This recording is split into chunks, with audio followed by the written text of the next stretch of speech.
Hello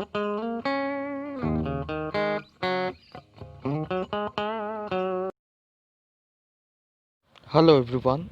In this lecture, we are going to talk about literary criticism. It will be a short lecture on the introduction to literary criticism.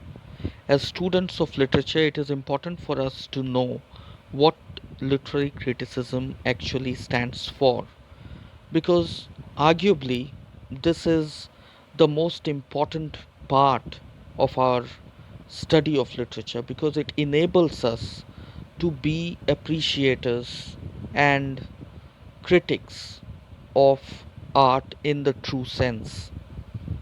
So, in my opinion, it is very important for every student of literature to be a literary critic in order to understand what impact does that literature have on our day to day life, on our society, and our socio cultural and political context.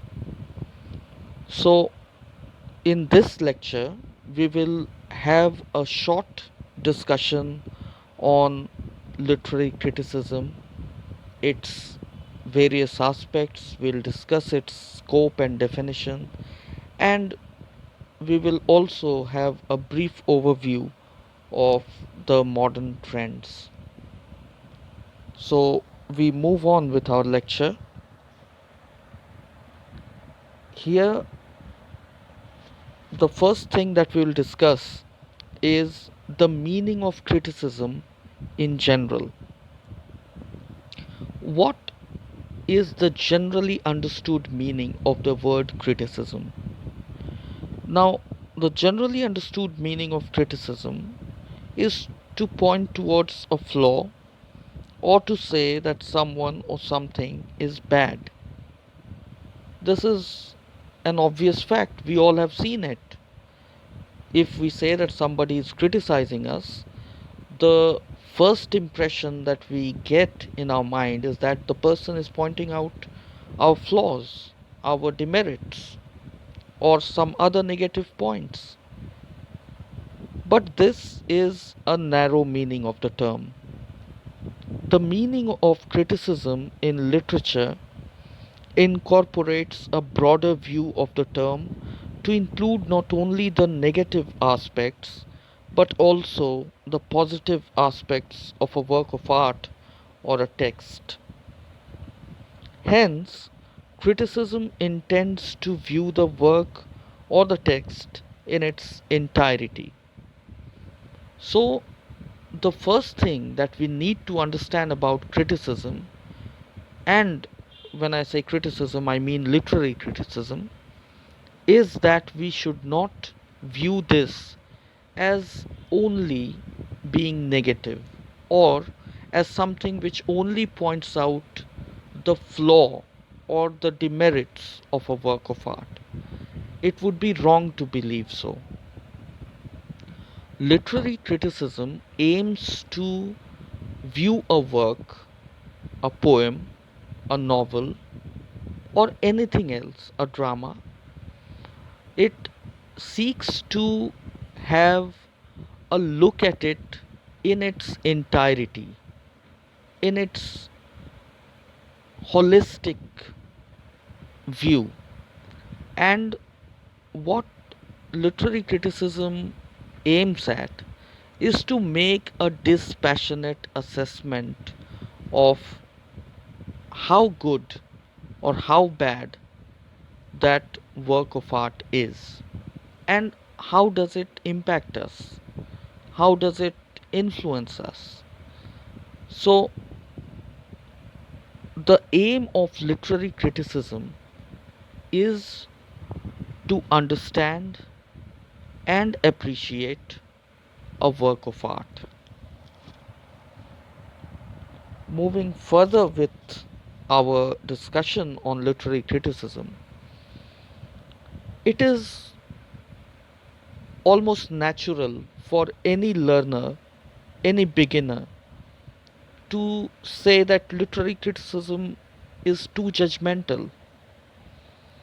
The beginners would do well to assume that being a literary critic is not about being judgmental. There is an ongoing debate that whether a critic should point towards the merits and demerits of a work of art and pass judgment on it, or just let the work be and try to understand it, appreciate it, and enjoy it. Critics have widely differing views on this, and it is a debate that goes on. For example, whether I should point out whether I like a poem or not, what gives me pleasure, and what distracts me, or what irritates me, maybe. This question can be answered by a critic. So, when a critic answers such questions, it is natural for him or her to become judgmental, to pass judgments, to act like a judge, whether this is good or bad, right or wrong, whether this should have been done or should not have been done. But for beginners, it is important to remember that their job is not to pass judgments. Their job is to understand and appreciate a work of art in its entirety. If they develop sufficient skills in due course of time, they themselves will know what their likes and dislikes are, what are their inclinations, what do they like or they do not like.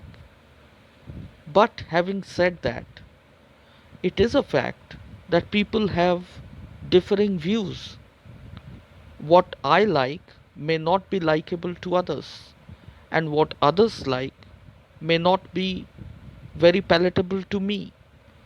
So, a literary critic should always be tolerant. A literary critic should always have a broad vision, and a literary critic should always have the ability to look at a thing from all the aspects, from all points of views, not just one-sided view. So, being a critic requires one to be impartial, it requires one to be dispassionate, and it also requires one to be logical and rational.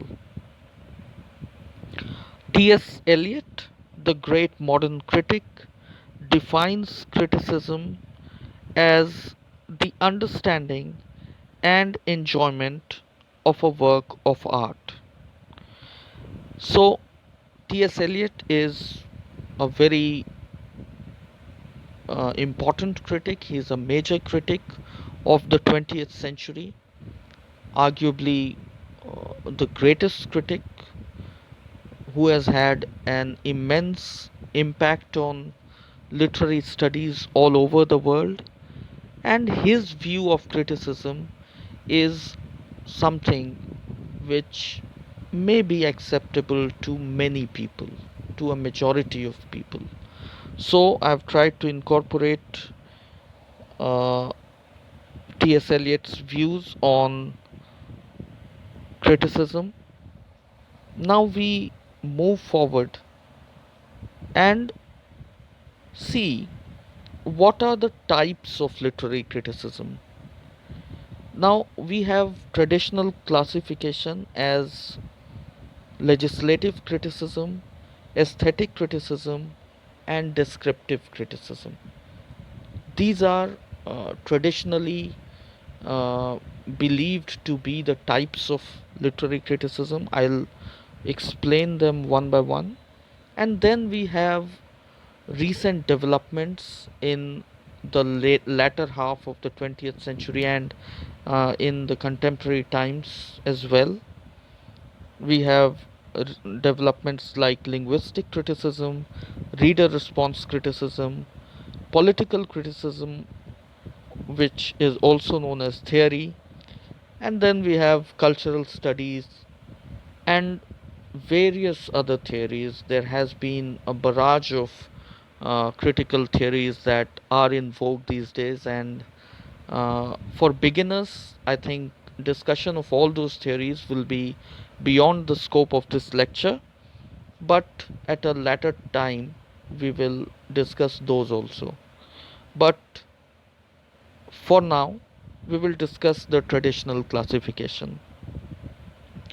So, the first thing that we should discuss is what is legislative criticism. It is also known as judicial criticism. Now, this is a type of criticism which is based on the works of the classical writers of ancient Greece and ancient Rome. Actually, whatever the great writers of the ancient time wrote became the models for the latter writers. For example, what Homer wrote, or what Sophocles wrote, or what Euripides wrote, or what Virgil wrote became a model for latter writers because they were the epitome of literary genius, and their writing became the example for others to follow. So, writers and philosophers like Plato and Aristotle, writers like Longinus, they tried to lay down certain rules for writing a work of art, for creating literature. What should be an epic like? What should a drama be like?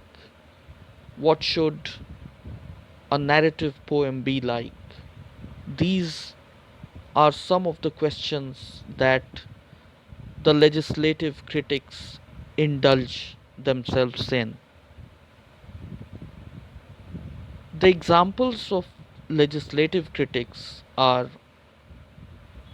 Plato, Aristotle, and also some of the neoclassical critics like John Dryden, like Alexander Pope, like Dr. Samuel Johnson, who were writing in the 18th century and who were advocating the way of writing of the classical writers. They were highly influenced by Roman and Greek critics like Aristotle and Virgil and Horace.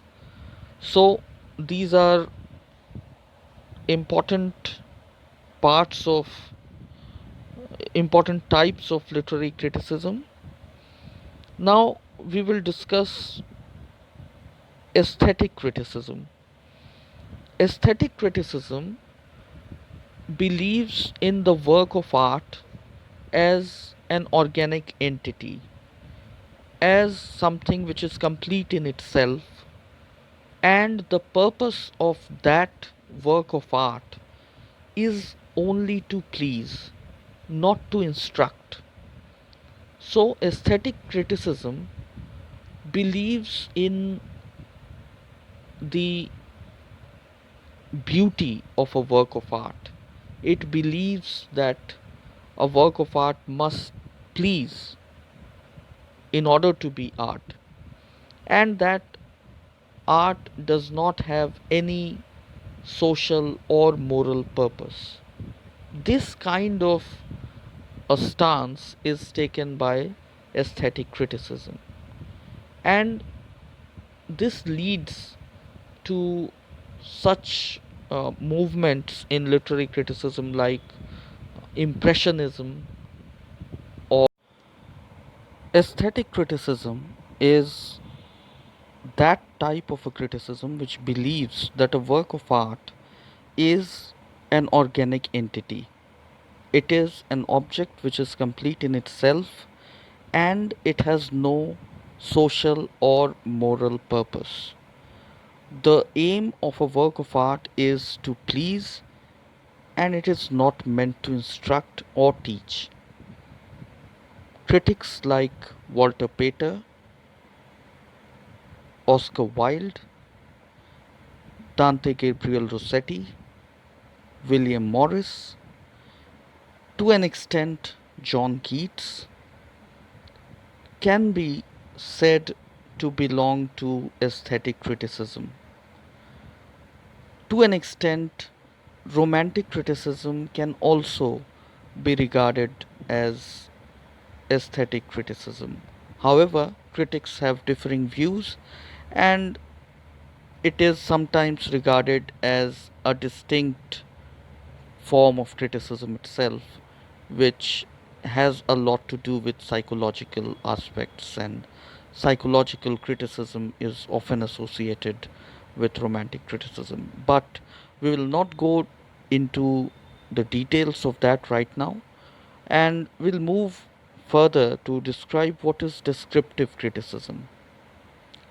It is a kind of criticism which aims to describe a work of art. It aims to describe the meaning, it aims to describe the relation between the form and the content. It also aims to describe the authorial intention in many cases. So, descriptive criticism has been in vogue in the 20th century. New criticism can be said to be an example of descriptive criticism, and critics like I.A. Richards, critics like T.S. Eliot, critics like Clint Brooks, etc., are examples of descriptive critics. Now, as I've already dealt before, recent developments like linguistic criticism, structuralism, Russian formalism, deconstruction are examples of linguistic criticism. Then there is reader response criticism, which is based on the concept of interpretive communities. And then we have theory, or what is called political criticism, which is based mainly on the principles propounded by Marx and latter Marxist critics. And then we have cultural studies, which is probably the most recent development in the field of literary criticism. We'll deal with all these aspects in our further lectures. So, this is all about our discussion of literary criticism and uh, our brief overview and a short introduction to the topic. I hope the lecture is beneficial to you. I once again request you all to like and subscribe the channel so that you may get the contents as soon as I upload them. Thank you.